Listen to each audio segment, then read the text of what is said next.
In 161 AD, the most powerful man on earth woke up before dawn every morning, not to issue commands, not to count his gold, not to plan his next conquest.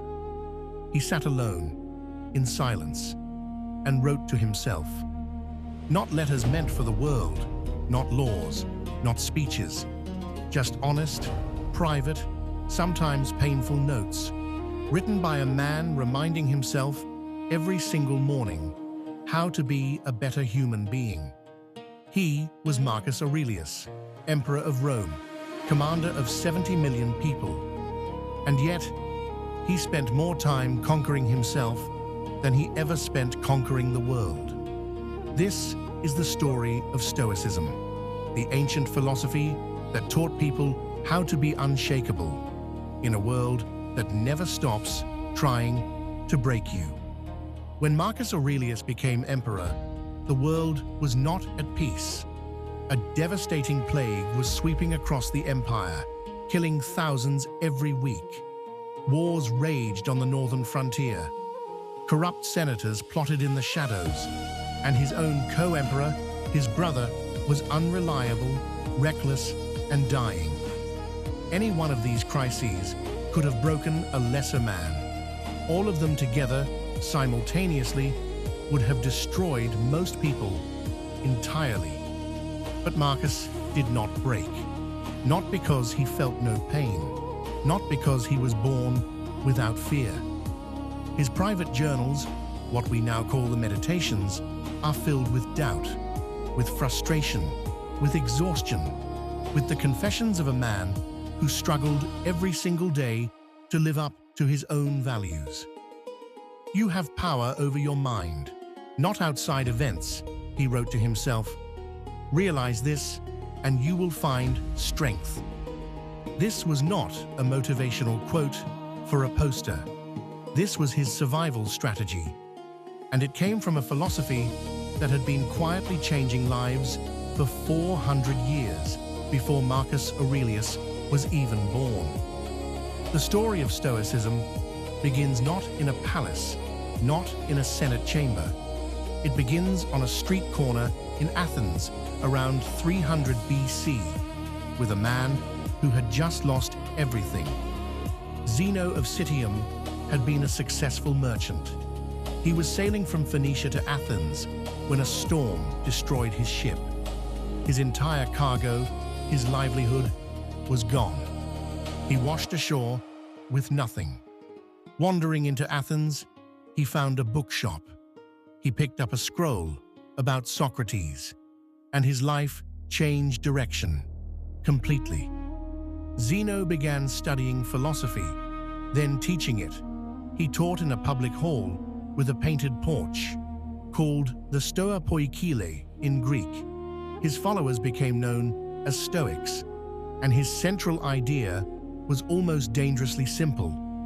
You cannot control what happens to you, but you can always control how you respond to it.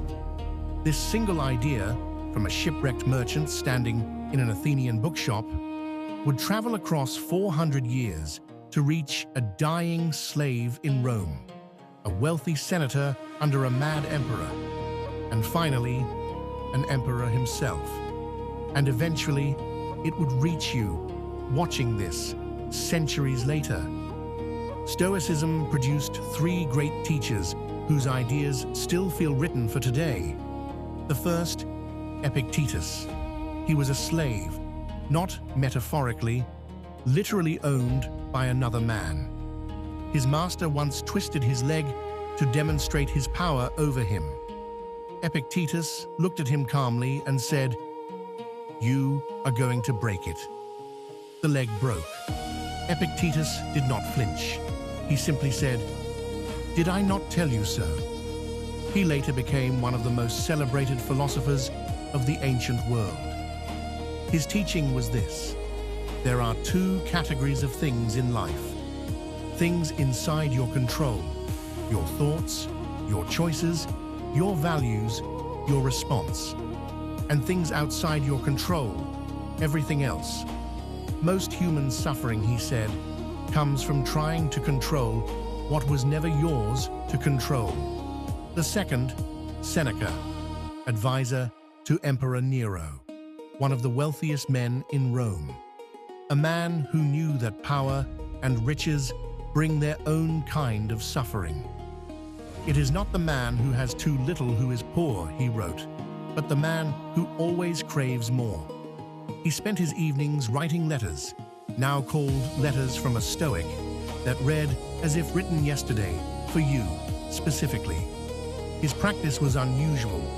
Once a week, deliberately, he would live as a poor man, eat only bread, sleep on the floor, wear rough clothes, not as punishment, as practice, so that if poverty ever came, and it might, he would not fear it. The third, you already know, Marcus Aurelius, the philosopher-king. His private journal, the Meditations, was never meant to be published. It was a man talking to himself, reminding himself, failing and trying again. "Confine yourself to the present," he wrote. "The impediment to action advances action. What stands in the way becomes the way. The obstacle is the way, not around it, not under it, through it." At its heart, Stoicism rests on 4 ideas, not complicated theories. 4 practical tools you can use today. 1. The Dichotomy of Control. Draw a circle in your mind. Inside it, your thoughts, your effort, your values, your response. Outside it, other people's opinions, the economy, the weather, what happened yesterday. Stoics put every drop of energy inside the circle. They waste nothing on what lies outside. 2. Negative visualization. Every morning, the Stoics would briefly imagine losing what they loved, their health, their home, their relationships, not to become depressed, but to become grateful. When you truly feel, even for a moment, that something could be taken from you, you stop taking it for granted. 3. The view from above. Marcus Aurelius, when overwhelmed, would imagine looking at himself from space. His problems, his city, his empire. Tiny, brief, already fading. Not to feel insignificant, but to feel free. Free from the smallness of ego and the noise of the moment. 4. Amor Fati. Love your fate.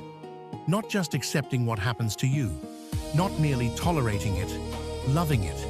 Every setback, every loss, every difficult person, every obstacle. Because everything that happens to you is shaping you into who you must become. Marcus Aurelius died in 180 AD on the northern frontier, far from Rome. He was 58 years old. He had ruled for 19 years. He had never stopped writing to himself until the end. Never stopped reminding himself to be patient, to be kind, to focus only on what he could control. He ruled the most powerful empire the world had ever seen. He survived plague, war, betrayal, and grief. And he did it by mastering the only territory that truly belongs to any of us, the 6 inches between our own 2 ears. Stoicism did not promise happiness, it promised something better. It promised that no matter what the world does to you, you remain at the center of it all, untouched. That is what the Stoics called freedom, and 2,000 years later, it still works.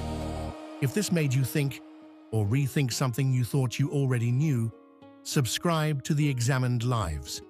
Next week, the man who built the greatest empire in Indian history using nothing but his mind. Chanakya, the original political mastermind.